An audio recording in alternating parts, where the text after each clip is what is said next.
भक्त भगवान की जय। गौरा महारानी की जय। महाकाल राजा की जय। ओंकारेश्वर भगवान की जय। कुबेरेश्वर महादेव की जय। हर हर महादेव, हर हर महादेव, हर हर महादेव। काशी विश्वनाथ ओगड़दानी त्रिकालदर्शी कैलाशी अविनाशी भगवान शिव, जिनकी पुनित पावन पवित्र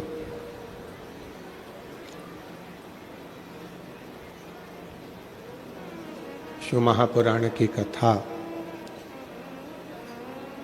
बाबा भोलेनाथ जी की कृपा से, भगवान शिव की कृपा से, उनकी करुणा, उनकी उदारता से ये पवित्र पावन गुणा, उनकी उदारता से ये पवित्र पावन शिव महापुराण की कथा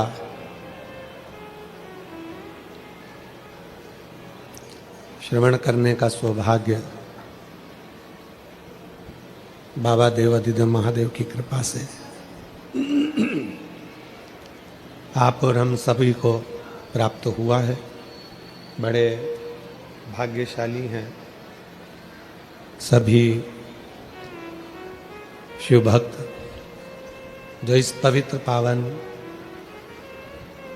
शिव महापुराण की कथा को भगवान शिव की ही कृपा से, उनकी करुणा, उनकी उदारता से इस पवित्र पावन भूमि पर बैठकर कथा का रसतत्व ग्रहण कर रहे हैं। ध्यान रखें कि ये शिव महापुराण की कथा, ये भगवान की पवित्र कथा जब अपने नज़दीकी क्षेत्र में या अपने पास में होती है तो कहीं ना कहीं ये मानकर चलें कि भगवान ओगड़दानी की ही कुछ कृपा, कुछ करुणा, उनकी ही कुछ दया होगी। कथा के मंडप में पहुंचकर आप इस कथा का जो लाभ ले रहे हैं, ये कहीं ना कहीं देवाधिदेव महादेव की कृपा है, करुणा है, उनकी उदारता है, ये उनकी दया है।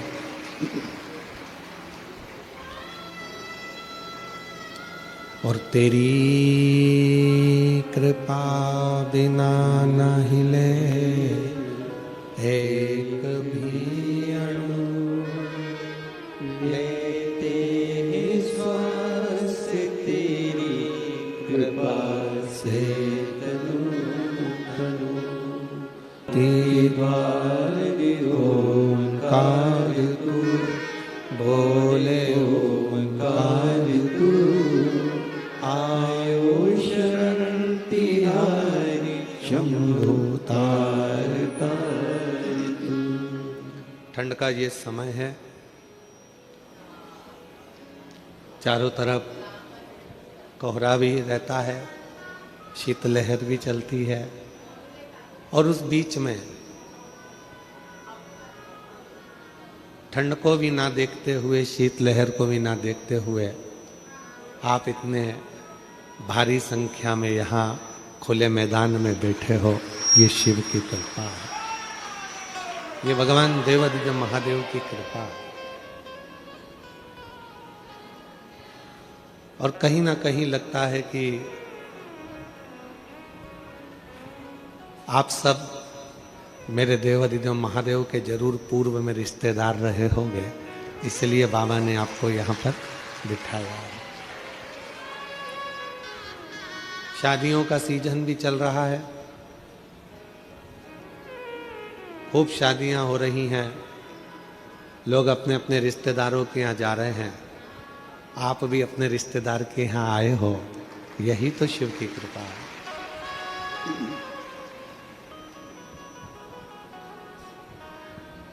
कहते हैं कि कोई पुराना संबंध आपका हमारा शिव जी से रहा होगा, कोई पुराना संबंध आपका और हमारा भगवान देवाधिदेव महादेव से रहा होगा, जो इस संसार सागर में जन्म लेने के बाद भी हम शिव से दूर नहीं है, भगवान से दूर नहीं।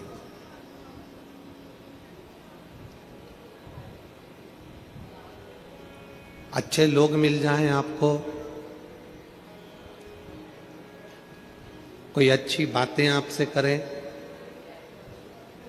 अच्छा व्यवहार करें, अच्छे लोगों का संग आपको मिल जाए, तो समझ लेना कि आप जरूर पूर्व में पहले अगले जन्म में स्वर्ग में निवास करते थे, इसलिए आपको सब अच्छे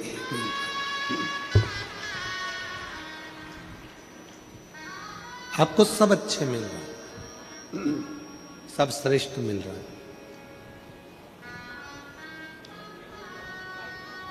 और यदि आपको कुछ लोग ऐसे मिल जाएं जो दिन रात आपको परेशान करते हो, कष्ट देते हो, तकलीफ देते हो, कुछ ना कुछ तकलीफें रोज की लाकर खड़े कर देते हो, तो समझ लेना पहले नरक भोग कर आए थे, उसमें से थोड़ा सा कुछ हिसाब रह गया होगा, तो ऐसे लोगों का संग मिला है जो आज भी हमको भुगता है।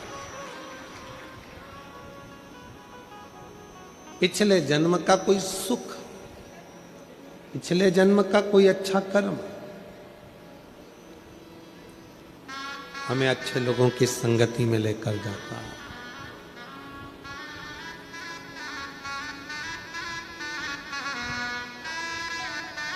बहुत अच्छे लोगों से मिलना हो जाए, बहुत अच्छे लोगों का संग मिल जाए, तो समझ लेना कि पूर्व का कोई सुख, पूर्व का कोई क्रम अच्छा रहा हो। और यहाँ जन्म लेने के बाद, मृत्यु लोक में जन्म लेने के बाद, मनुष्य देह धारण करने के बाद भी अगर कष्ट भोग रहे हो, मानव देह धारण करने के बाद भी अगर कष्ट मिल रहा है, तो समझ लो कि पूर्व का कोई लेन देन रह गया होगा।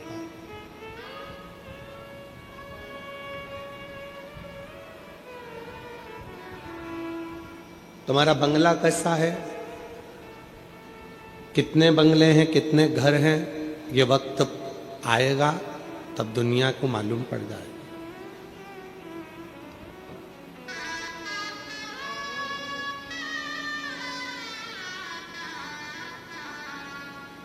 तुम्हारे पास में कितनी दौलत है ये वक्त बता देगा।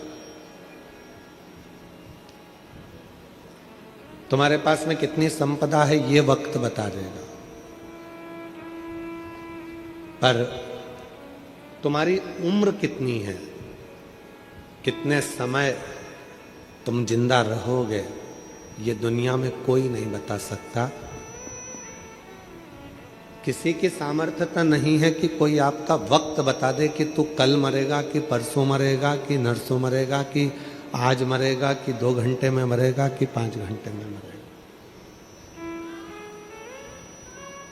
ये किसी की सामर्थ्यता नहीं बताने की।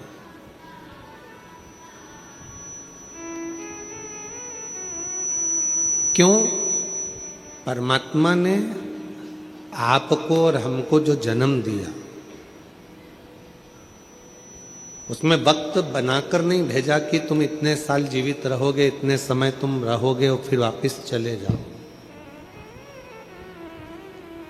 मेरे शिव ने, मेरे ओघड़दानी ने, मेरे शंकर भगवान ने, मेरे शंभू ने, मेरे त्रिकालदर्शी कैलाशी ने आपको कह दिया कि तुम संसार सागर में जा रहे हो, पर मैं तुमको ये नहीं बता के भेज रहा हूं कि तुम कितने साल जियोगे।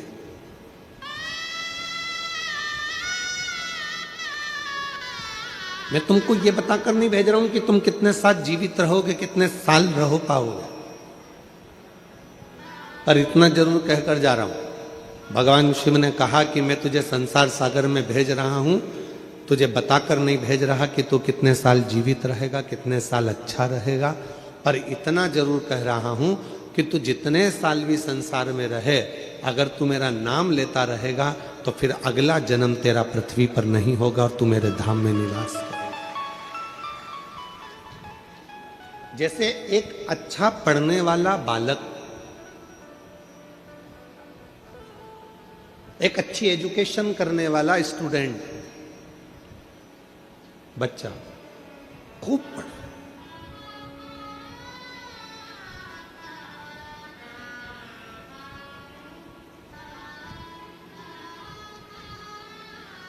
मां क्या कहती है उससे, अच्छा पढ़ लेगा तो तू अच्छा इंजीनियर बन जाएगा, अच्छा पढ़ लेगा तो तू अच्छा कलेक्टर बन जाएगा, अच्छा पढ़ लेगा तो अच्छा एसपी बन जाएगा, अच्छा डॉक्टर बन जाएगा। पढ़ाई कर, खूब विद्या अध्ययन कर, खूब शिक्षा पर ध्यान दो, खूब पढ़ो।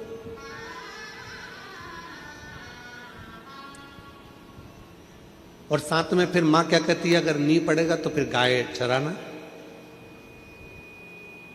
नहीं पढ़ेगा तो फिर जो दुकान धंधा पानी है वो संभालना। तो बच्चे को मां दोनों चीजें बता रही है कि अच्छा पढ़ाई कर तो तू डॉक्टर बन सकता है, अच्छी पढ़ाई कर तो इंजीनियर बन सकता है, अच्छी पढ़ाई कर तो तू collector, SP, DSP, IG, commissioner सब कुछ बन सकता। और नहीं पढ़ेगा तो फिर तो कुछ नहीं कर सकता। पिता जो काम कर रहे हैं, दुकान छोटी सी कर रहे हैं, वही दुकान तुझे करना है। मेहनत कर रहे हैं, वैसी मेहनत तुझे करना। उसी तरह दो बातें, जैसे मां अपने बच्चे से कहती है कि तू पढ़ेगा, अच्छी एजुकेशन करेगा, अच्छी शिक्षा अध्ययन करेगा तो तू बहुत ऊपर तक जाएगा, बहुत उन्नति की सीढ़ी पर चढ़ जाएगा। नहीं पढ़ेगा तो ये प्रॉब्लम तेरी जिंदगी में आकर खड़ी हो जाएगी। उसी तरह ये भगवान शिव की कथा भी कह रही है।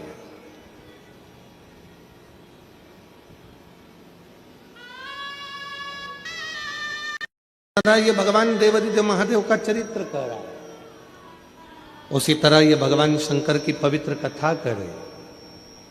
अगर संसार में जन्म लेने के बाद आपने अगर भगवान देवादिदेव महादेव से हृदय लगाया,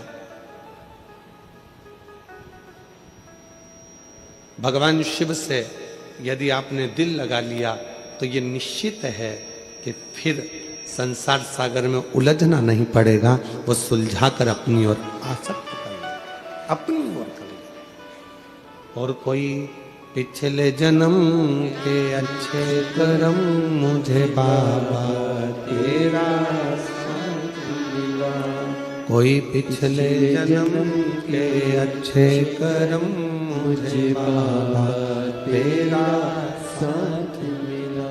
जहाँ सारी दुनिया झुकती है, जहाँ सारी दुनिया झुकती है, मुझे वो आली दरबार मिला, दरबार मिला। कोई पिछले जन्म के अच्छे कर्म मुझे बाबा तेरा साथ मिला। ये कोई पुण्य ही है, ये कोई पूर्व का किया हुआ अच्छा भाव हमारे जीवन में रहा होगा, जो आप और हम इस पवित्र शिव महापुराण की कथा का लाभ ले रहे हैं। एक क्षण की भी यदि शिव महापुराण की कथा हमने हमारी जिंदगी में उतारी है तो उसका फल जरूर मिलता है, उसका लाभ जरूर मिलता है। और जिस भाव से आप श्रवण करने के लिए बैठे हो, सबका अपना अपना एक उद्देश्य है कथा को सुनने का।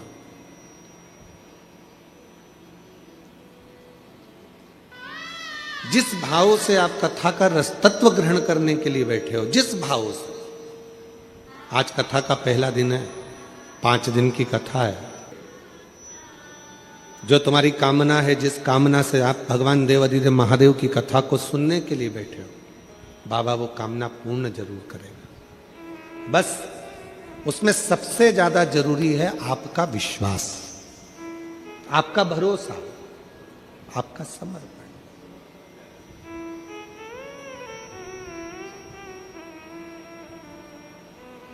कितने भरोसे के साथ, कितने विश्वास के साथ भगवान देवाधिदेव महादेव का भजन कर रहे हो, ये आप पे निर्भर करता है।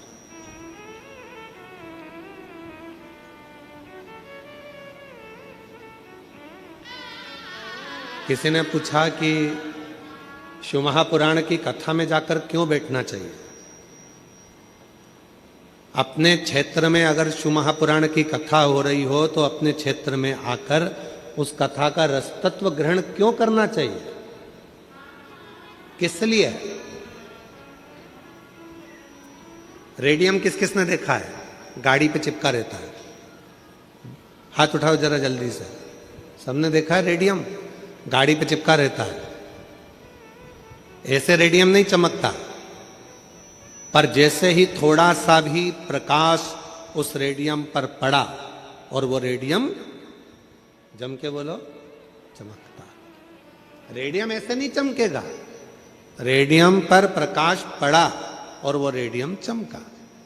रेडियम पर थोड़ा सा प्रकाश आया और वो रेडियम चमका। रेडियम ऐसे चमकने वाला नहीं।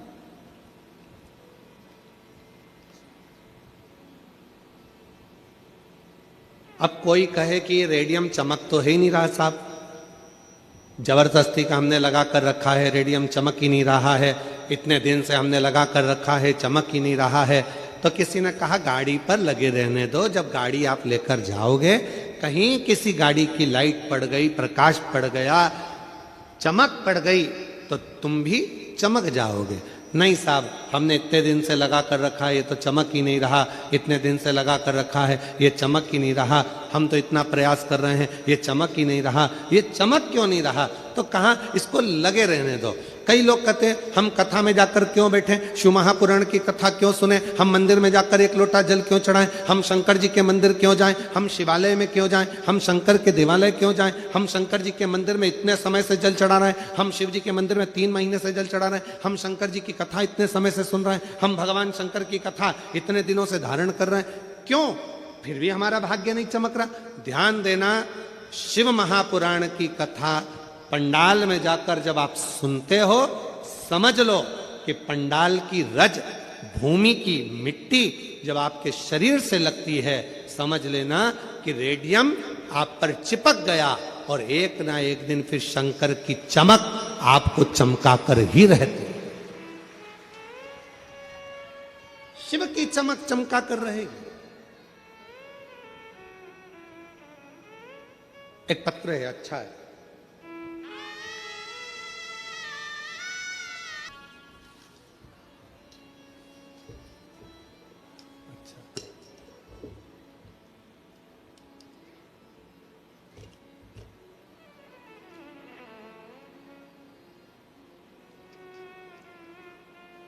हिंदी में नहीं है, छत्तीसगढ़िया भाषा में। और छत्तीसगढ़िया सब ले बढ़िया, पर हम पढ़ेंगे जरूर, समझा तुम हमको देना, ठीक है? समझा दोगे ना? ठीक है। मोर नाव नारायण सिन्हा, ग्राम नतपुरा, दुर्ग। कहीं बैठे हो हाथ हिला सकते हैं। आप है हम।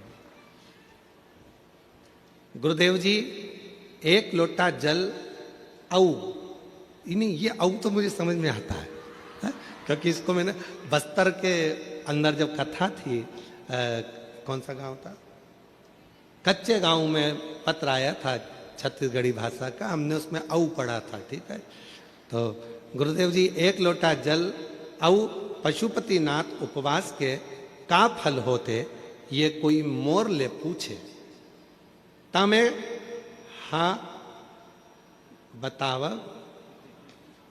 गुरुदेव जी, मोर मकान नहीं रीस हेत में हा अपन संसरार ससुराल ससुराल ले कर्जा लेके नानक मकान बनाए हवा। मतलब छोटा मकान बना, ठीक है? आया आया, थोड़े दिन बाद हम भी छत्तीसगढ़िया हो जाए। ओकर ले मोर लाखों के कर्जा हो गए और मोर आर्थिक स्थिति अतेत अच्छा नहीं रही तेकर सेती कर्जा बढ़ते गिस में हर आपके कथा 2021 में भिलाई में पंडाल में बैठ के सुने। आप कह एक लोटा जल सारी समस्या का हल, मोर मन गवाही नहीं दिस, मतलब मेरा मन एक लोटे जल पे मानता नहीं, गवाही नहीं दिस। तब हो ले मैं मंदिर जाए के चालू करवा। आप मन कथो गुरु जी अपन घर ले जल लेके शिव जी ला चढ़ाओ और वह आपके घर के दशा शिव जी ला बताई। ये सिरतोन हरे गुरु जी मोर एक एक लोटा जल शिव में चढ़ी और मोर कर्जा के एक एक पाई कर्जा भी छूटा गे। मैं हर आज कर्जा ले मुक्ति पागे हो गुरु जी। यही महीना दिनांक 2/12/2025 मंगलवार को मैं कर्जा से मुक्त हो गए। भोला सब दुख काटो गुरुदेव शिव की कृपा। भगवान आ जाइए, आ जाओ, एक बेलपत्र लेकर जाइए, आइए पधार।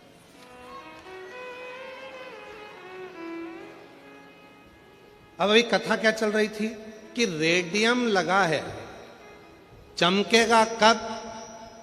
बोलो चमके जब उस पे प्रकाश पड़ेगा। आप कथा सुनते रहो, सुनते रहो, सुनते रहो, शिव जी पे एक लोटा जल चढ़ाते रहो, चढ़ाते रहो, चढ़ाते रहो। जब ये रेडियम तुम्हारे शरीर से चिपक गया है, शिव की कथा तुमसे लग गई है, शिव पुराण की मिट्टी जब तुम्हारे शरीर से चिपक गई है, तो एक ना एक दिन शंकर का प्रकाश पड़ेगा और तुम चमकोगे जरूर, ये निश्चित चमकोगे।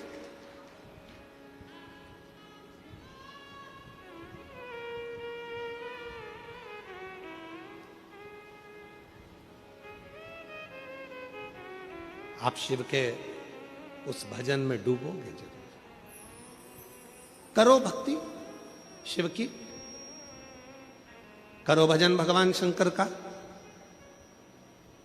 लोग कहते हैं पंडाल में बैठकर कथा सुनने का क्या लाभ है, पंडाल में बैठकर कथा क्यों सुनना चाहिए? क्यों शिव महापुराण की कथा को सुनने के लिए लोग पंडाल के अंदर जाकर बैठते हैं?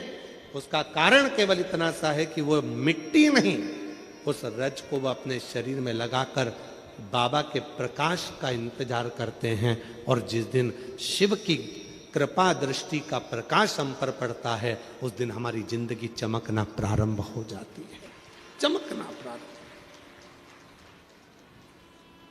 और जो जैसी भावना लाया वो वैसा ही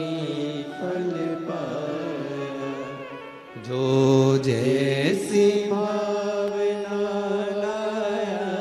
पीछे वाले भी दोनों हाथों से बड़े भाव के साथ बोलते हुए, फल पाया नहीं खालियों से लौटाया वो मन ही मन हर्षाया।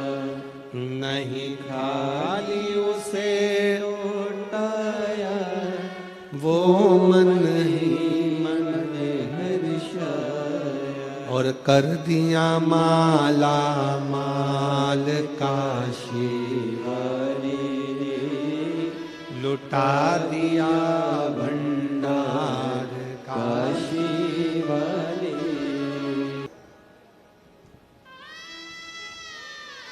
ये साधारण रिश्ते टूट सकते हैं, ये साधारण संबंध टूट सकते हैं, पर भगवान देवाधिदेव महादेव पर करा हुआ भरोसा कभी टूटता नहीं।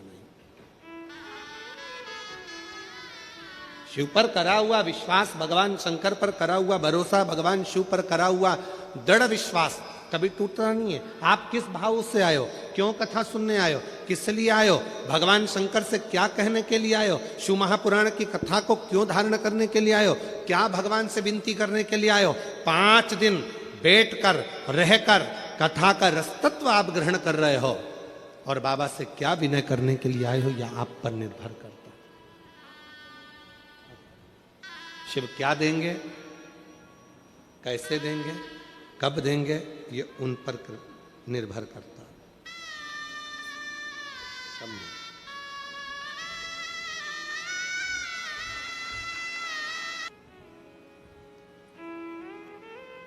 हमें भगवान शिव को पहचानना है और भगवान शंकर से अपने मन की बात कहना, और कुछ भी नहीं।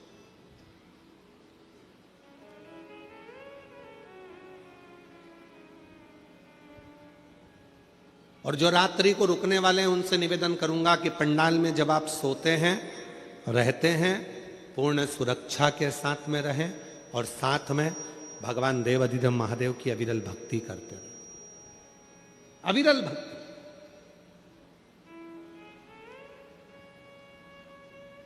उस भक्ति को धारण करते रहे, भजन करते रहे।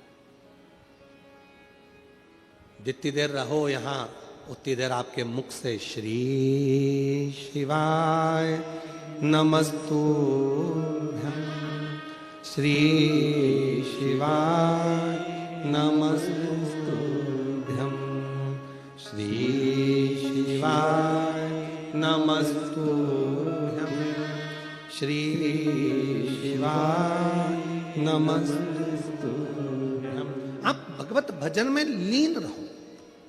आए हो बाबा के दरवाजे पर भगवान से प्रार्थना करने के लिए, ऐसा कोई स्थान मत छोड़ो जिस स्थान पर बैठकर हम भगवत नाम ना लें।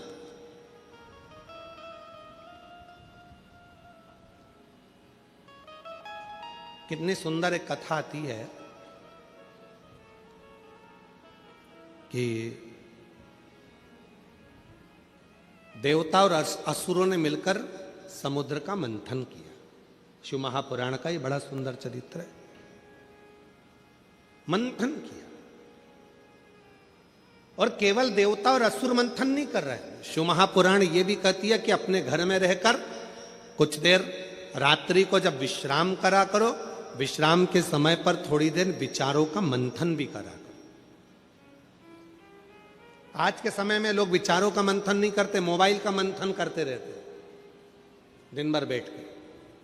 रात को सोएंगे, पति अपना मोबाइल पकड़ा है, पत्नी अपना मोबाइल पकड़ी है, बेटे बेटी अपने मोबाइल पकड़े हुए हैं, और सोते सोते भी आखिरी में जब बहुत तेज नींद आने लगती है तब मोबाइल तो भी स्विच ऑफ करने से पहले, मतलब नेट बंद करने से पहले भी एक आध बार सोते सोते भी फिर उठा के देख ही लेते। वापिस रख दिया, सो रही है तो भी ध्यान में आया, वापिस देखती हूं मैसेज करा कि नहीं करा, फिर उठाया, फिर देखा, वापिस। अब कहां गया विचारों का मंथन?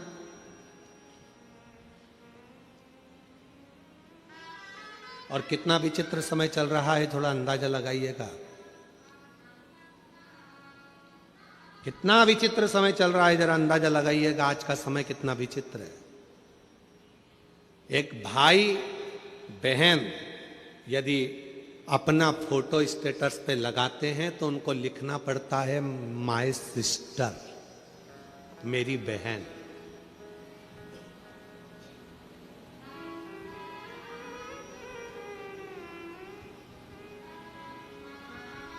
बुआ के साथ फोटो लगता है तो लिखना पड़ता है मेरी बुआ जी हैं, आज आई थी, उनके साथ फोटो लगाया। चाची जी के साथ मेरी आंटी हैं, उनके साथ फोटो लगाया। क्यों? क्योंकि आज के समय के व्यक्ति की दृष्टि और बुद्धि इतनी विचित्र होती चली जा रही है कि कोई भी अगर मोबाइल पर फोटो दिखता है तो उसकी तुरंत सोच और निगाह बदल जाती है और वो गलत सोचना प्रारंभ कर देता है। मतलब इतनी विचित्र बुद्धि लोगों की हो गई, इतनी विचित्र सोच हो गई। क्या संसार में कोई दूसरे रिश्ते नहीं रहे, कोई संबंध नहीं रहे? शिव महापुराण की कथा कथी है, भगवान देवादिदेव महादेव का चरित्र कथा है। मंथन हुआ, उस मंथन में हलाहल विष निकला, जरा संबंध देखिएगा, रिश्ता देखिएगा, कितना विचित्र कथा का वर्णन किया गया कि रात्रि को सोने से पहले मोबाइल का मंथन मत करिए, रात्रि को सोने से पहले मोबाइल को मत देखिए, रात्रि को सोने से पहले अपने विचारों का मंथन करिए। घर में क्या हुआ, बच्चों को कैसे पढ़ाना है, बच्चों की शिक्षा कैसे ग्रहण कराना है, कौन सी कोचिंग कराना है, कौन सी ट्यूशन देना है, कौन सी चिकित्सा कराना है। अगर भगवान ने हमको धन दिया है, पैसा दिया है, हमारे बच्चे अच्छे से पढ़ रहे हैं, तो अपने मोहल्ले में, अपनी कॉलोनी में, अपनी सोसाइटी में, अपने नगर में कोई बच्चा पढ़ने में कमजोर है तो उस बच्चे का शिक्षा अपने को कराना है। ये विचार, ये सोच, ये मंथन अपने अंदर होना चाहिए।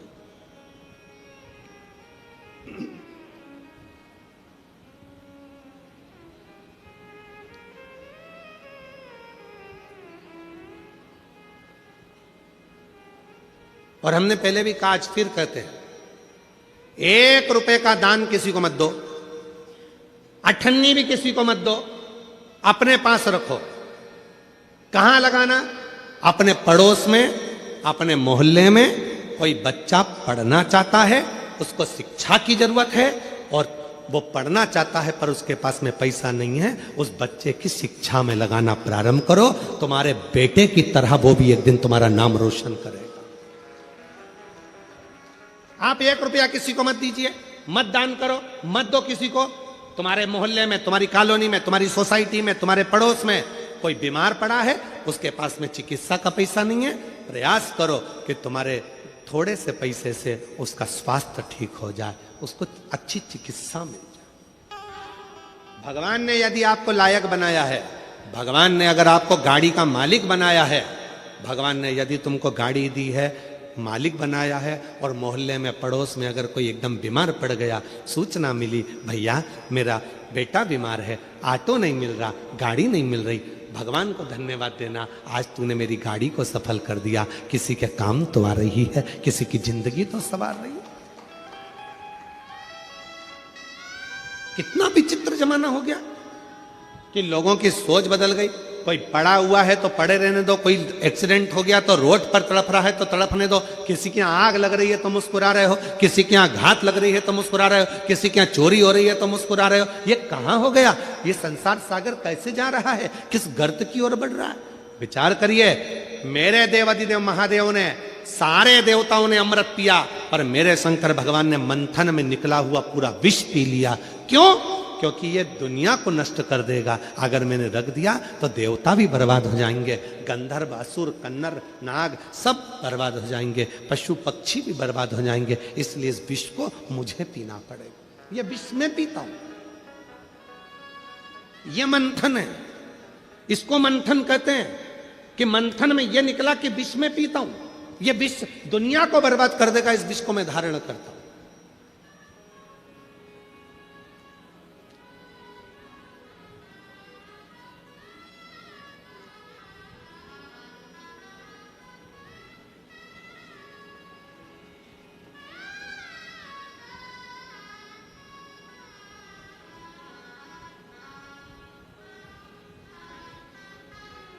यदि बस्तर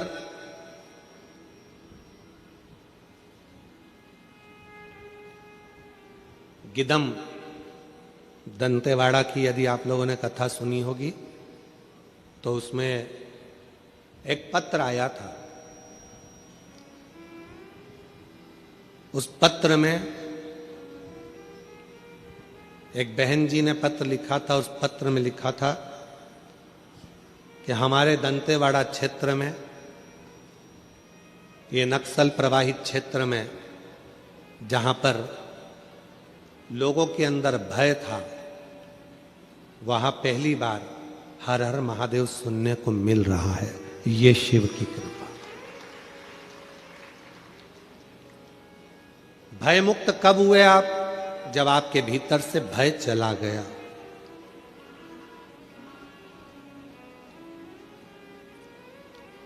एक पत्र अच्छा है, देखिए।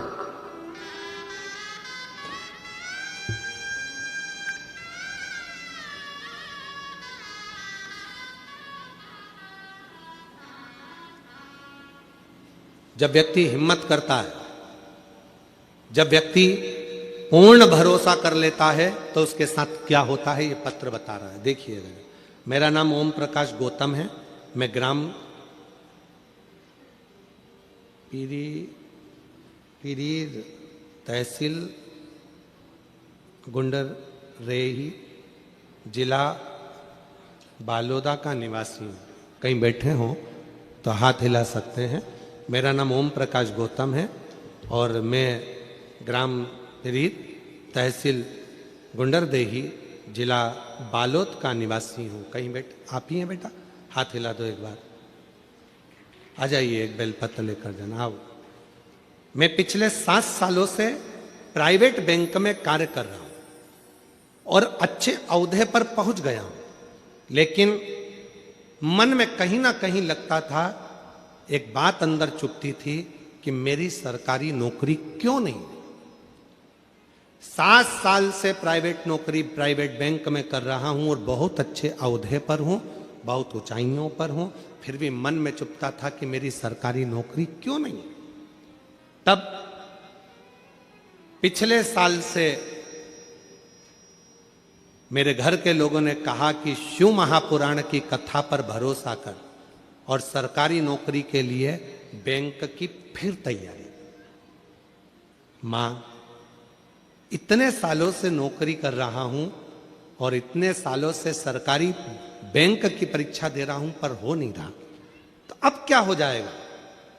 तब मेरी मौसी ने कहा, अब तू एक काम कर, तैयारी तू कर और एक बार वो सीहोर वाला महाराज कथा कहता है तो उसके कथा के पंडाल में बैठ जा और वहां बैठकर कथा सुन। वहां की मिट्टी को सिर पर लगाना, प्रणाम करना और बाबा से विनती करना कि मेरा ये कार्य होना चाहिए।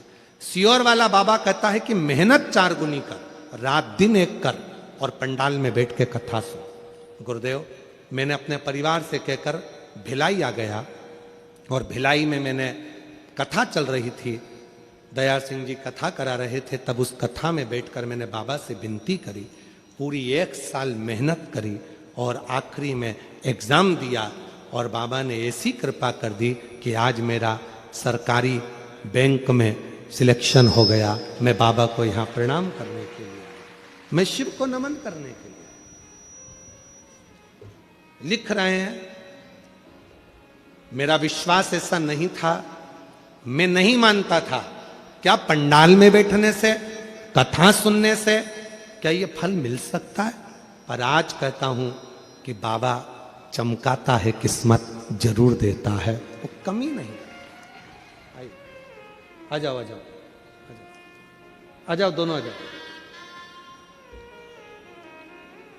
मैं बाबा को यहां धन्यवाद देने के लिए आया हूं।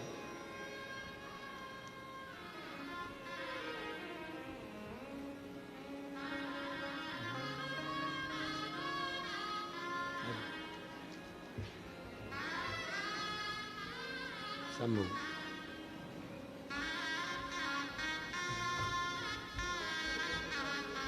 बधाई हो,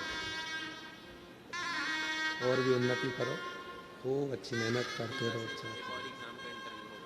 अच्छा, बेटा कह रहा है एक सरकारी नौकरी का रिजल्ट तो आ गया, एक रिजल्ट और आने वाला है उससे भी ऊंची पोस्ट का, और कह रहा है कि विश्वास है उसमें भी सफलता हासिल कर लूंगा, ये भरोसा। और ऐसे दयालु नाथ से रिश्ता बनाइए, बोलो, ऐसे दयालु नाथ से रिश्ता बनाइए, ऐसे दयालु नाथ से रिश्ता बनाइए, ऐसे दयालु नाथ से, सब बोलिए, रिश्ता बनाइए, मिलता रहेगा आपको, मिलता रहेगा आपको जो कुछ भी चाहिए। गिदम दंतेवाड़ा बस्तर की कथा में कहा था, शिव महापुराण की कथा में वही जाता है जिसको शिव बुलाता है और जिसकी झोली खुशियों से भरने वाला होता है, उसी को बुलाता ही नहीं है। तुम दुनिया का सारा प्रयास कर लो, मेरा भोले बाबा तुम्हें कथा में नहीं बुलाएगा। गाड़ी तैयार है, सबने विचार कर लिया चलना है, अपने पास में कथा हो रही है, नगपुरा में कथा हो रही है, इसके बाद छत्तीसगढ़ में कथा सावन में आएगी, 6-8 महीने की देरी लगेगी, इसलिए मौका है अपन पूरा प्रयास कर लो कि अपने को नगपुरा की कथा जरूर सुनना है, बाबा से प्रार्थना करना है और बाबा से विनय करना है। बस विचार मंथन चलता रहा, अब तो जाना है, चाहे कुछ भी हो जाए। सारी तैयारी कर ली, मालूम पड़े कि कोई घर में अड़चन आ गई, नहीं जा पाए। तुम्हारा जाने का मन था, तुम नहीं पहुंच पाए, और पड़ोसन का जाने का मन नहीं था तो भी पड़ोस की गाड़ी जा रही थी, उसमें बैठ के चली गई। मतलब बाबा को उसकी झोली में कुछ देना था, बाबा को उसको कुछ प्रदान करना था, इसलिए बाबा ने बुलाया। क्यों बुलाता?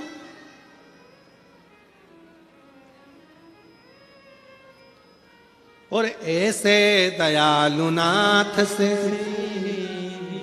सारे पंडाल वाले बोलो, पीछे वाले, आगे वाले, साइड वाले, अड़ोसी पड़ोसी, पीछे वाले धड़ोसी, सब बोलो, ऐसे दयालु नाथ। इनको तो बोलने तो मुझे सुनाई देगा। हाँ,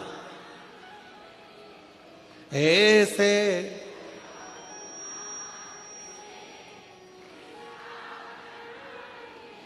बहुत बढ़िया, अच्छी आवाज है, बाबा की कृपा है। मिलता रहेगा आपको जो कुछ भी चाहिए, ओ मिलता रहेगा आपको जो कुछ भी चाहिए, और ऐसा करिश्मा होगा जो हुआ कभी नहीं, ऐसा करिश्मा होगा जो हुआ कभी नहीं। वो हो सकता है जो कभी ना हुआ। नहीं, सियोर वाले महाराज से तुम्हें कोई मतलब नहीं होना चाहिए, तुम्हारा भरोसा शिव होना चाहिए।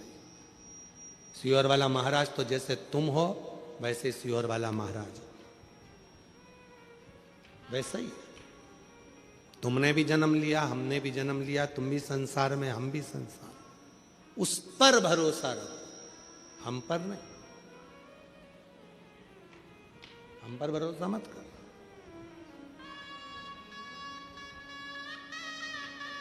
और शिव कथा कह रही, भगवान देवादिदेव महादेव का चरित्र कह रहा। मंथन हुआ, हलाहल विष निकला। मंथन में जो अमृत निकला था वो देवताओं ने धारण कर लिया, देवताओं ने ले लिया, पर जो हलाहल विष निकल रहा है उस विष को कौन पिएगा, उस विष को कौन धारण करेगा?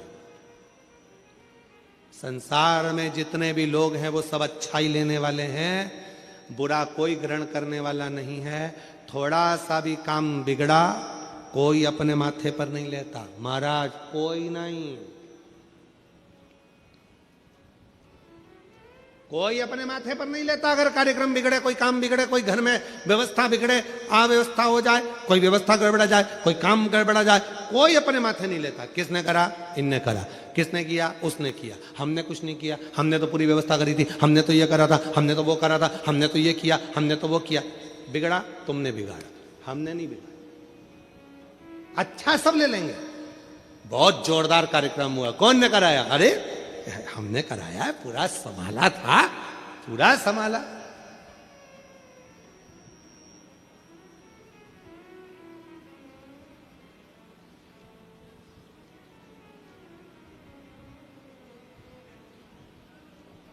जब हम बस्तर में कथा करने के लिए गए, गिदम में, तो जब आखिरी में हमने वहाँ के IG, DIG, commissioner, collector, SP, SSP,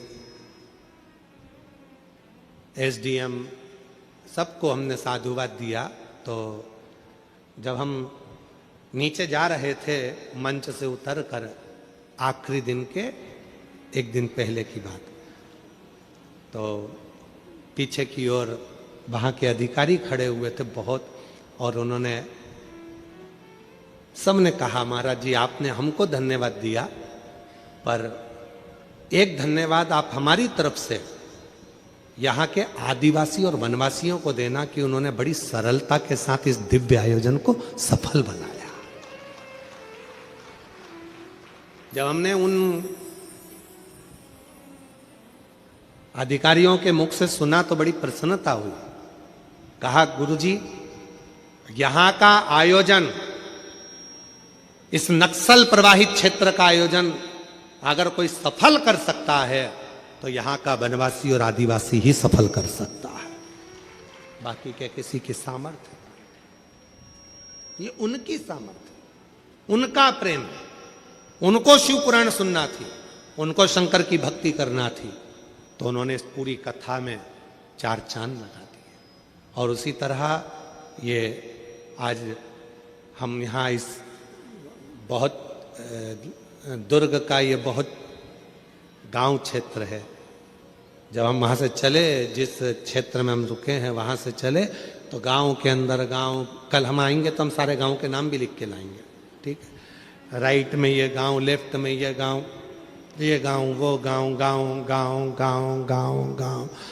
हमने 4 बार, हमारे को जो लेकर भगवान कृष्ण आ रहे थे सारथी, हमने उनसे पूछा गांव कब आएगा? बस अभी आने वाला है, बस अभी आने वाला है, बस अभी आने वाला है। तो हमने कहा ये गांव नहीं, अभी और आएगा, फिर और आएगा, फिर और आएगा, फिर और, ऐसे इधर गांव, इधर गांव, गांव गांव गांव गांव गांव, तब जाकर ये नकपुरा पहुंचे। नकपुरा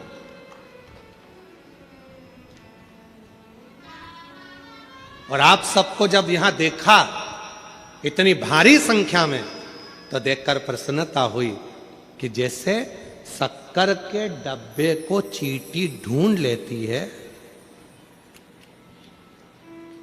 तुम छत्तीसगढ़ वाले शिव पुराण को ढूंढ लेते हो, ये पक्का है। बड़ी बड़ी कृपा, बड़ा प्रेम है आप लोगों को शिव जी से। एक बात तो पक्का है, तुम शंकर जी की बेटी पक्की हो और दामाद भी पक्के हो, ये निश्चित है।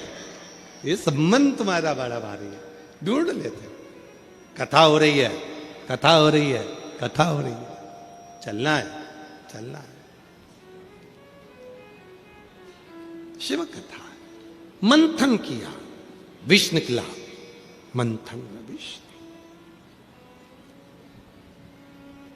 कौन पिएगा? विष पीने की सामर्थ्यता किसमें? बुराई झेलने की सामर्थ्यता किसमें? अपशब्द झेलने की सामर्थ्यता किसमें? सास ने अपशब्द कहे बहू को और बहू ने पलट कर जवाब दे दिया, तो समझ लेना कि यहां पर बहू महान नहीं है। बहू की महानता कब होती है? जब सास अपशब्द कहे और बहू सुनकर भी मुस्कुरा कर चल दे, समझ लेना कि उसकी जिंदगी में उसने किसी सच्चे गुरु का सानिध्य प्राप्त करा, सच्चे गुरु का सानिध्य। पलट कर तो कोई भी जवाब दे देगा। कितना सुंदर व्याख्यान है महाभारत का। द्रौपदी के सोते हुए 5 पुत्रों का वध अश्वत्थामा ने कर दिया। तलवार उठाई अश्वत्थामा ने और द्रौपदी के 5 पुत्रों का वध करा। अश्वत्थामा तो विद्वान थे, गुरु के पुत्र थे, इतनी विद्वत्ता थी उनमें, फिर उन्होंने द्रौपदी के 5 सोते हुए पुत्रों को क्यों मार दिया? क्योंकि एक रात्रि पहले अश्वत्थामा अपने शिविर के बाहर, पंडाल के बाहर बैठे थे, कुर्सी लगा के बड़े आनंद के साथ। रात्रि का समय था, एक उल्लू आया और वो उल्लू आया, रात का समय था। रात के समय पर उल्लू ने कौवे के घोंसले पर आक्रमण कर दिया और उसके बच्चों को मार मार कर उल्लू खाने लगा। अश्वत्थामा ने देख लिया, अगर यह पांडव जिंदा दिन में नहीं मर सकते तो इनको रात को मारो। उल्लू जैसी बुद्धि, उल्लू जैसा कर्म। अश्वत्थामा ने केवल उल्लू को देखकर उसके जैसा कर्म करना प्रारंभ कर दिया। और द्रौपदी के 5 पुत्र सो रहे थे, अश्वत्थामा उसमें प्रवेश कर गया और द्रौपदी के 5 पुत्रों का वध कर दिया। 5 पुत्रों का वध। द्रौपदी को मालूम पड़ा कि तुम्हारे 5 बेटे मर गए। अश्वत्थामा को पकड़कर भीम अर्जुन लेकर आए, सामने लाकर खड़ा कर दिया। द्रौपदी के हाथ में तलवार दे दी भीम ने और अर्जुन ने। ले द्रौपदी, इस अश्वत्थामा ने तेरे 5 बेटों को मारा है, तलवार लेकर तू इसको मार दे। द्रौपदी हाथ जोड़कर खड़ी हो गई, मैं इसको नहीं मार सकती, ये मेरे गुरु का पुत्र है। तो क्या हुआ, इसने तेरे बेटे को मारा तो तू इसको मार दे। द्रौपदी ने महाभारत के इस पर्व के अंतर्गत जो बात कही वो पूरे विश्व को धारण करना चाहिए। द्रौपदी ने कहा, इसने मेरे बेटे को मारा तो मैं भी इसको मार दूं, ये कहां की रीति है।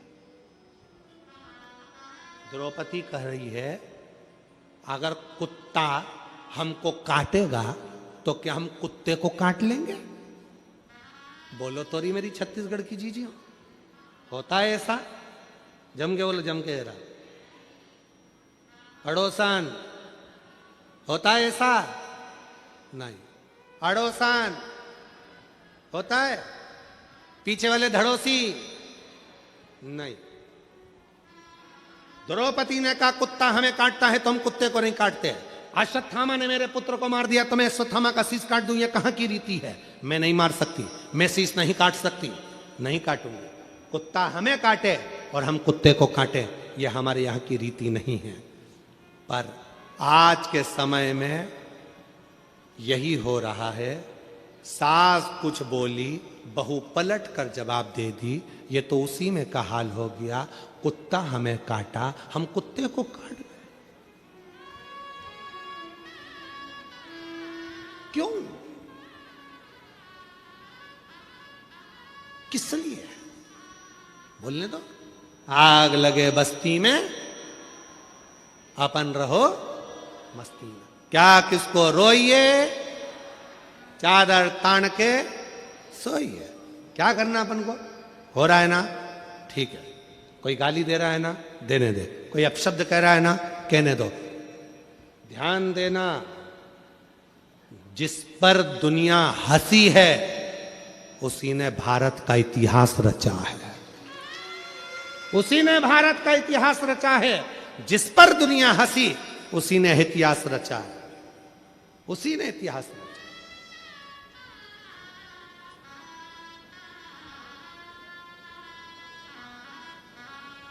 कितना कहते हैं माननीय प्रधानमंत्री जी को, नरेंद्र भाई मोदी जी को, कितना कितना कहते हैं, लोग हंसते, इन्होंने चाय का किया तो इन्होंने ये किया। माननीय उत्तर प्रदेश के मुख्यमंत्री योगी जी को कितना कहते हैं, ये तो बाबा जी हैं, ये तो ये कितना। तो जिस पर दुनिया हंसी है, इतिहास उसी ने रचा है। हंसो, कितना हंसो। और याद रखना मेरी बेटियों, मेरे बेटाओं, मेरे नवयुवक बच्चा बच्ची, इस बात का ध्यान रखना। तुम्हारे दोस्त तुम पर हंसते हैं, ये पढ़ नहीं सकता, इसको कुछ याद नहीं रहता, ट्यूशन में फेल है, ये बच्चा ऐसा है, ये बच्चा वैसा है। घबराना नहीं। मेरा परमात्मा अगर संसार में जन्म दिया है, तुम कितने भी फेल हो जाओ, पर तुम्हें परमात्मा ने एक ना एक हुनर ऐसा दिया है, अगर तुमने उस हुनर को निखार लिया तो एक दिन तुम भी इतिहास रच कर मानोगे, ये निश्चित है। क्यों घबराना? किस लिए घबराना? जिस पर दुनिया हंसी है, खूब हंसते हैं लोग, हंसने का काम है, ताना देने का काम है दुनिया का, पर घबराना नहीं।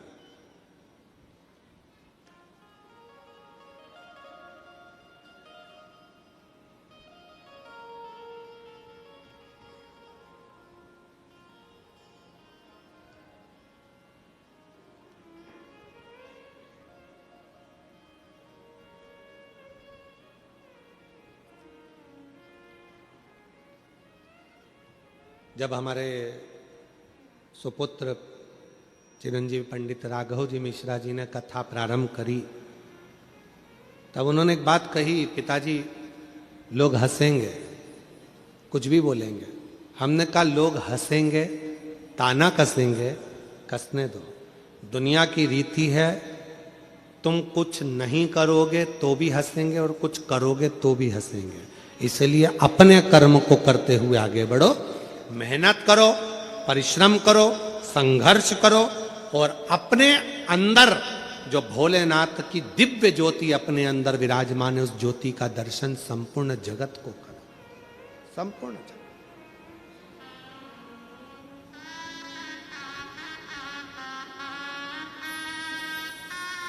संपूर्ण जगत महाराज।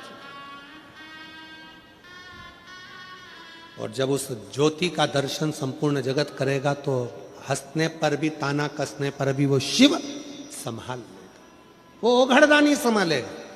मेरी नवयुवक बेटियों को, मेरे नवयुवक बेटाओं को, मेरी बेटियों को, मेरी जीजियों को, मेरे जीजाओं को, कई बेटियां कहती हैं हमारी शादी हो गई, अब हम पढ़ाई करें तो कैसे करें, हमारी शादी हो गई, अब हम बच्चों को संभाले कि हम विद्याध्ययन करें, हमारी शादी हो गई, अब हमको नौकरी नहीं लग सकती। कौन कहता है नौकरी नहीं लग सकती? कौन कहता है कि तुम पढ़ाई नहीं कर सकते? भले शादी हो जाए, ब्याह हो जाए। कई बेटे कहते हैं अब तो हम परिवार में फंस गए गुरुजी, अब तो बच्चों के लिए कुछ ना कुछ करना पड़ेगा, अब क्या हम पढ़ाई करेंगे? करो, अभी तुम में वो बल है, अभी तुम में वो एनर्जी है, अभी से हार गए हिम्मत, खूब मेहनत करो। कैसे नहीं फल मिलेगा? हिम्मत मत हारना।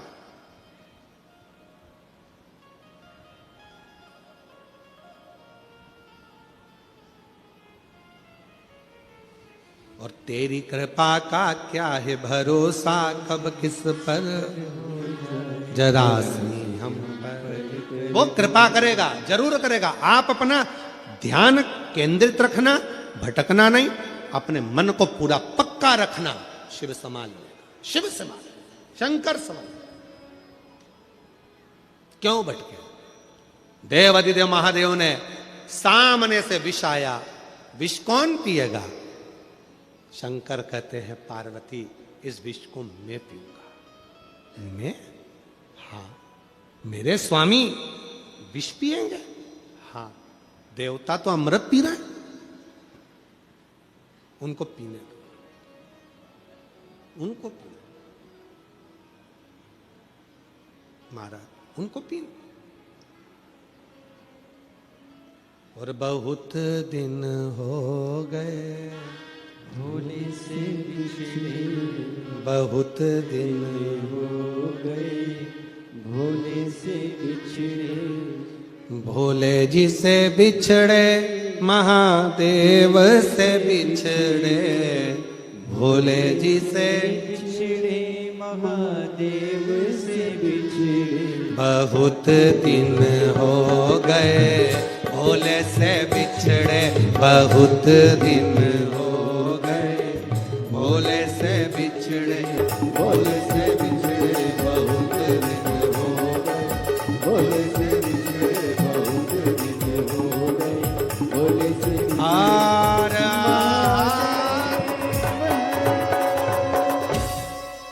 अपने स्थान पर बैठकर भगवान देव अधिदेव महादेव से प्रार्थना करिए। भगवान शिव से विनय करें, निवेदन करें, विनती करें।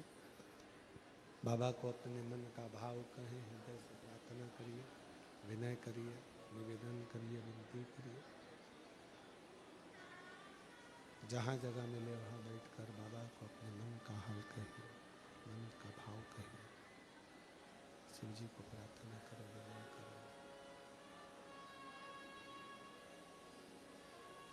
चल रहा है नहीं, पर के बक्से नहीं चल रहा है एक भी।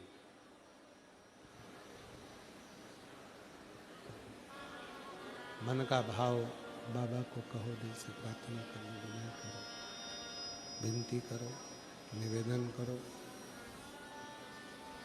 जहाँ जगह मिले वहाँ बाबा को प्रार्थना करिए, विनय करिए, निवेदन करिए।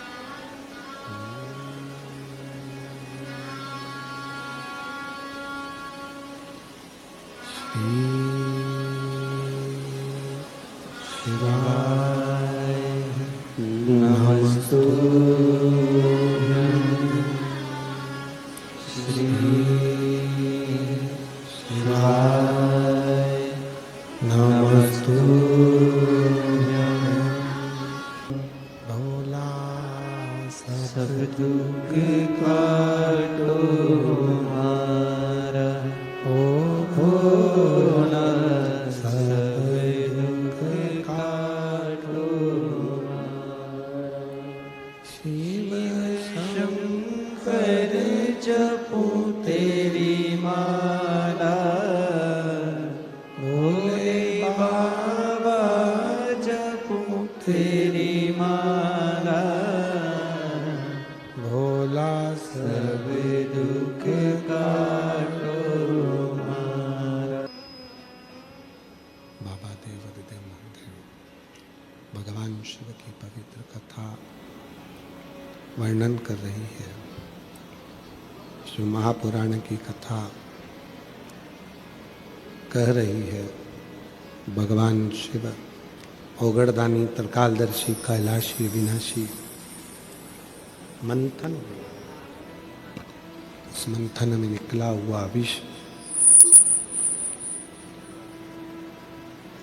पार्वती जी कह रही हैं कि इस विष को आप पिएंगे? हाँ प्रभु, ये तो हलाहल विष है, जिसको पीना चल नहीं आ रहा है, प्रेशर नहीं आ रहा है इनमें। ये तो हलाहल विष है, इसको आप पिए।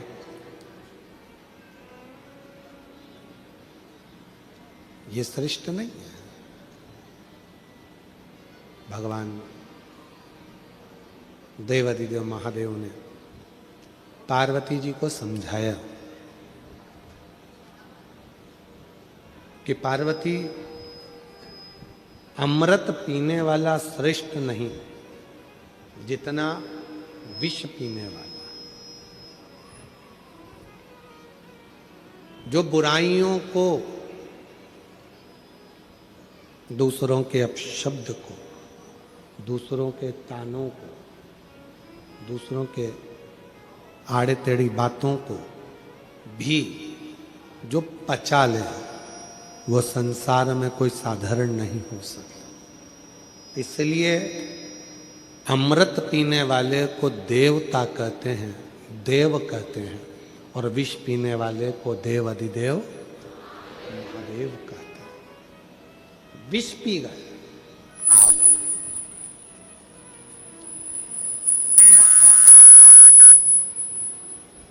और विष भगवान देवादिदेव महादेव ने जैसे पिया, कंठ पर वो विष आया, गले में वो विष आया।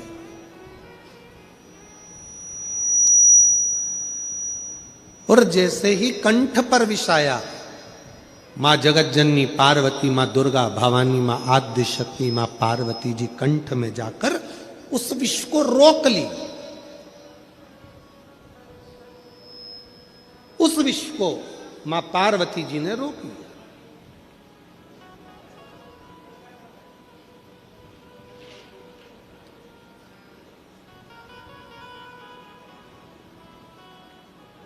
शिव उस विष के तपन से करहा रहे थे। देखिएगा जरा, बहुत ध्यान देने वाली कथा है। लंका का राजा रावण कैलाश पर्वत उठाने के लिए गया था। हाथ भगवान देव अधिदेव महादेव का पर्वत कोई उठाना साधारण नहीं है। अहंकार के वश उठा रहा था, इसलिए नहीं उठा। अगर प्रेम के वश उठाता तो लंका के राजा रावण के हाथ में भी कैलाश चला जाता।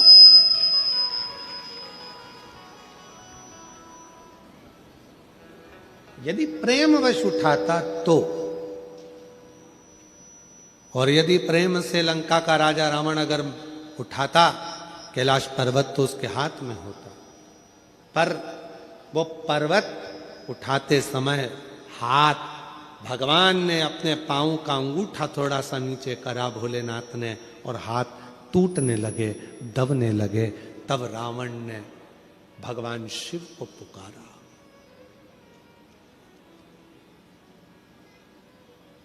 शिव को पुकारा, उच्चारण किया भगवान शंकर के नाम का। भगवान शंकर को जो पुकारा, स्तुति करी है शिव की कि ये मेरे हाथ टूट रहे हैं, ये मेरे हाथ दब रहे हैं। वेदन कर रहे हैं कि गलती हो गई जो मैंने अहंकार के वश आपको उठाया, अहंकार वश। ध्यान देना थोड़ा सा, एक प्रसंग है, पहले कभी स्मरण में नहीं आया पर आज स्मरण में आया है, ध्यान से सुनिएगा। एक बार मां आद्य शक्ति पार्वती अपनी सखी गजमुखी के पास गई। क्या नाम था उनकी सहेली का? गजमुखी। जम के बोलो, गजमुखी। उनकी सखी गजमुखी के पास गई। ध्यान देना थोड़ा सा, एक शिवजी के गण नंदी और एक पार्वती जी की सहेली गजमुखी। कहते हैं शंकर भगवान के गण नंदी इतने सुंदर थे, इतने सुंदर थे कि उनको देखकर अप्सराएं भी उनकी ओर आसक्त हो जाती थी। इतने सुंदर, इतने सुंदर। तब बाबा देवादिदेव महादेव की आराधना में नंदी लग गए। शिवजी ने कहा वर मांगो, तुमको क्या चाहिए? तो कहा कि मेरा मुख बदल दो, मुझे ये मनुष्य का चेहरा नहीं चाहिए। क्यों? अगर ये चेहरा रहेगा तो लोग मेरी ओर आसक्त होंगे और मैं आपकी भक्ति नहीं छोड़ना चाहता, इसलिए मुझे ये चेहरा हटाकर आप नंदी का चेहरा लगा दीजिए और मुझे आपका शिष्य बना दीजिए। दूसरे नंबर पर है माता पार्वती जी की सहेली गजमुखी। इतनी सुंदर थी, इतनी सुंदर थी, इतनी सुंदर, जो आज के जमाने में दिन भर इंस्टाग्राम पर और फेसबुक पर और ना जाना कौन कौन से वो सोशल मीडिया पे आप जितनी भी सुंदर सुंदर कहते हो ना, कितनी सुंदर, कितनी सुंदर, ये सब जितनी दुनिया की सुंदरता है पार्वती जी के साथ रहने वाली एक उनकी सखी गजमुखी के चरणों की धूल के बराबर है। चरणों की धूल के बराबर। इतनी सुंदर थी गजमुखी। एक दिन गजमुखी आई पार्वती जी के पास। गौरा, गौरा, गौरा।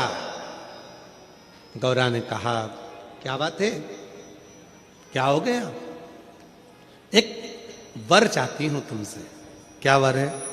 बस मैं चाहती हूं कि जब भी मैं तेरे साथ चलूं पूरी दुनिया की दृष्टि केवल तुझ पर रहे, मुझको कोई ना देखे, ऐसा वर चाहिए। पार्वती जी ने कहा इतनी स्त्री की सुंदरता तो उसके चेहरे से ही होती है और तू ऐसा वर मांग रही? नहीं नहीं नहीं, मुझे बस तू वर दे दे, ऐसा वर दे दे। पार्वती जी ने कहा तुझे जो अच्छा लगे वो प्राप्त कर ले, मुझे हाथी का मुख लगा दे। हाथी का, ठीक है। गजमुखी हो गई पार्वती जी, बहुत सुंदर। अब एक बार गजमुखी ने नंदी से संवाद कर लिया। बहुत सुंदर प्रसंग है, थोड़ा ध्यान देना। पहली बार स्मरण में आया इसलिए उसको सुनाने का मन कर गया। बहुत सुंदर। गजमुखी ने नंदी से एक बार संवाद कर लिया। दोनों की खींचातानी होने लगी। नंदी कहने लगे भोलेनाथ जी के भार को मैं अपने कंधे पर लेकर चलता हूं, मेरी पीठ पर शिव और शक्ति दोनों विराजमान होते हैं, मैं उन दोनों को भ्रमण कराते रहता हूं। देखा मुझ में बल, मैं शिव और शक्ति को अपनी पीठ पर बिठाकर घुमाता रहता हूं। गजमुखी सुनती रही, सुनती रही। गजमुखी ने कहा रे नंदी, ये तेरा भ्रम है कि तू शिव को उठाकर लेकर जा रहा, ये तेरा भ्रम है कि शंकर भगवान तेरी पीठ पर बैठकर जा रहे हैं। शंकर भगवान को लंका का राजा रावण भी ले जाना चाहता था, पर भगवान शंकर ने अपने अंगूठे को, मात्र पांव के अंगूठे के नख को इतना सा दबाया था और रावण ने पूरा बल लगा दिया था तो नहीं उठा पाया था। जरा सोच नंदी, वो तो शंकर भगवान की कृपा है तुझ पर, इसलिए शिव जब तुझ पर बैठते हैं हल्के हो जाते हैं, इसलिए तेरे साथ चले जाते हैं। पर नंदी मानने को तैयार नहीं। जब नंदी नहीं माना तब गजमुखी ने कहा कि नंदी मेरी बात मान ले। नंदी कहते नहीं नहीं, अगर तुम कहती हो कि शिव हल्के हो जाते हैं भक्त के लिए, तो तुम ऐसा कुछ कर कर बता दो कि शंकर भगवान तुम्हारे कहने पर बैठ जाए। ठीक है, आज गजमुखी पार्वती जी की आज्ञा लेकर तब साधना में बैठ गई। शिव जी प्रसन्न हो गए। क्या बात है गजमुखी, क्या चाहती हो? इतने दिनों से तुम तप साधना कर रही हो पार्वती की, आज मेरी तप साधना? क्या हुआ? बोलो गजमुखी, क्या चाहती हो? गजमुखी ने एक बेलपत्र का पत्ता दिया और बाबा भोलेनाथ जी से कहा, बाबा मेरा निवेदन है, इस पत्ते को मैं हवा में उड़ाऊंगी, आप उस पत्ते पर क्या बैठ जाओगे? शंकर भगवान बोलने लगे, अकेला बैठूं या पार्वती को भी बैठाऊं? गजमुखी बोली, इतने से पत्ते पर पार्वती भी बैठ जाएगी?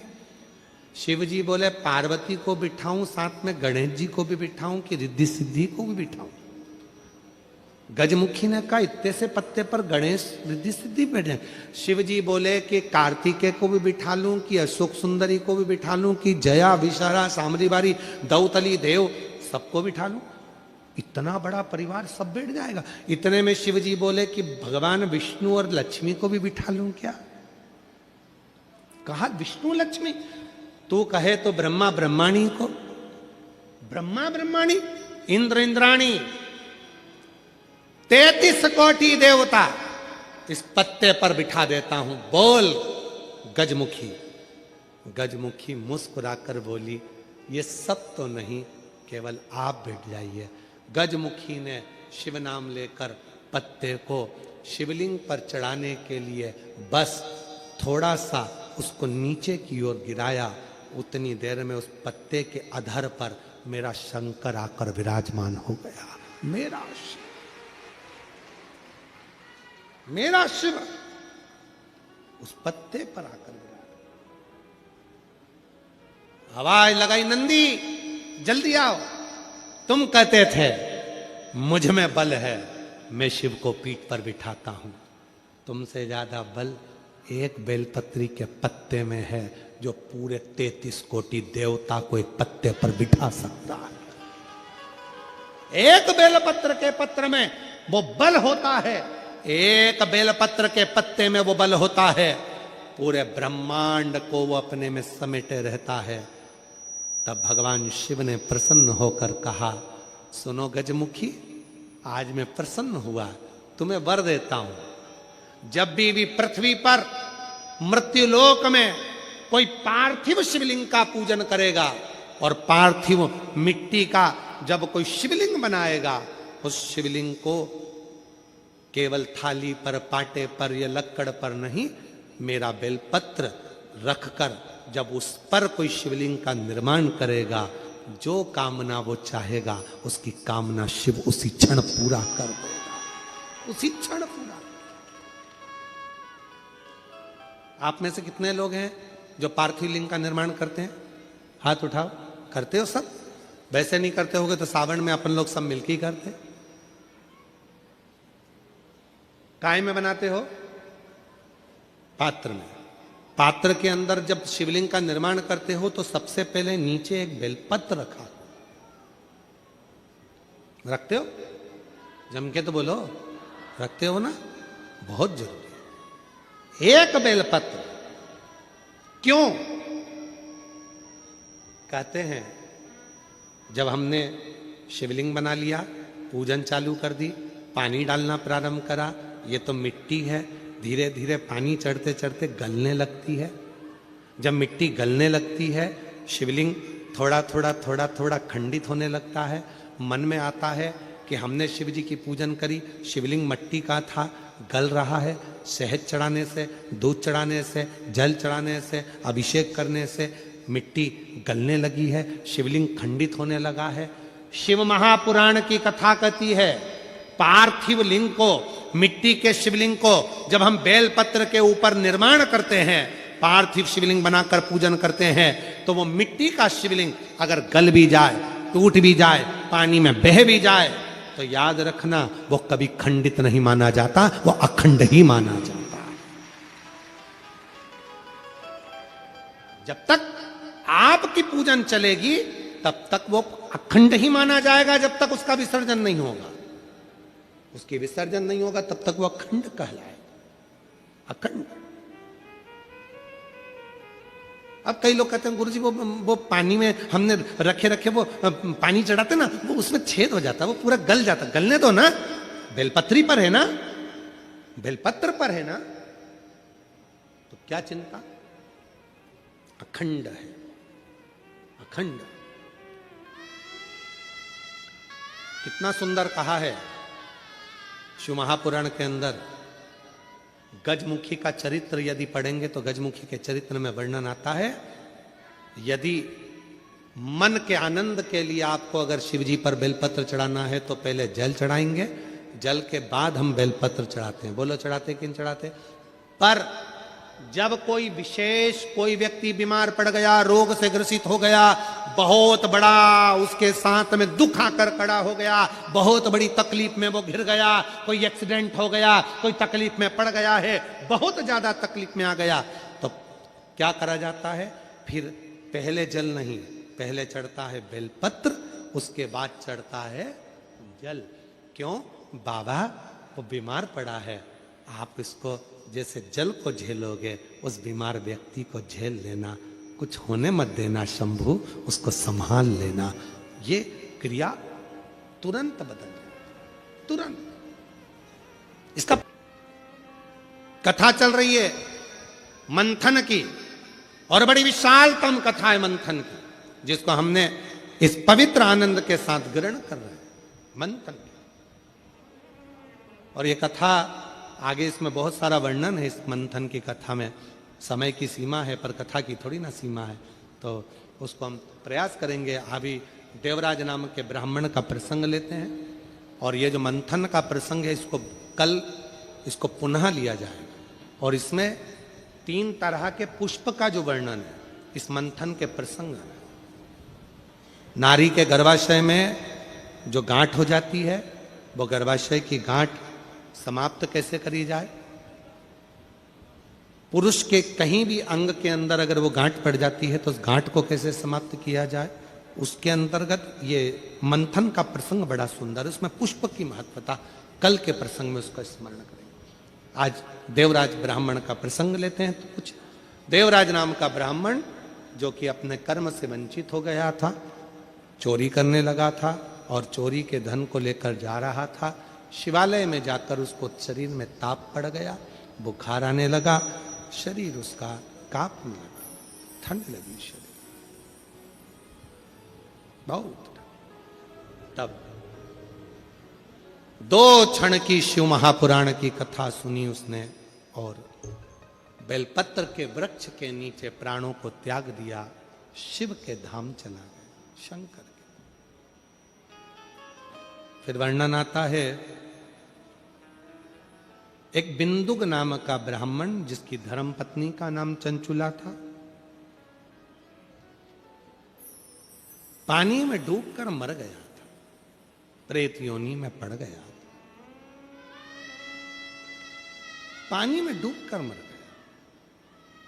गहरा जलाशय है, नदी, तालाब, बावड़ी, झरने, नदियां, कुएं, बावड़ी, ध्यान रखो, छोटे बच्चे इसके पास ना जाए, जलाशय के पास ना जाए।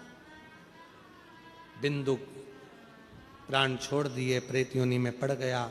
चंचुला देवी ने काशी में शिव पुराण कथा सुनकर पार्वती जी की सखी बन गई, और फिर प्रार्थना करी तुमरुका जी से। शिव महापुराण के यजमान स्वयं देव अधिदेव महादेव ईश्वर जी गोरा जी बने और बड़े भाव से कथा कर तत्व ग्रहण कर रहे हैं। और पवित्र शिव महापुराण की कथा तुमरुका जी के मुख से प्रारंभ होती है। जोरदार ताली बजाएं ईश्वर गोरा जी के लिए। आज की कथा प्रथम दिवस की विराम ले रही है।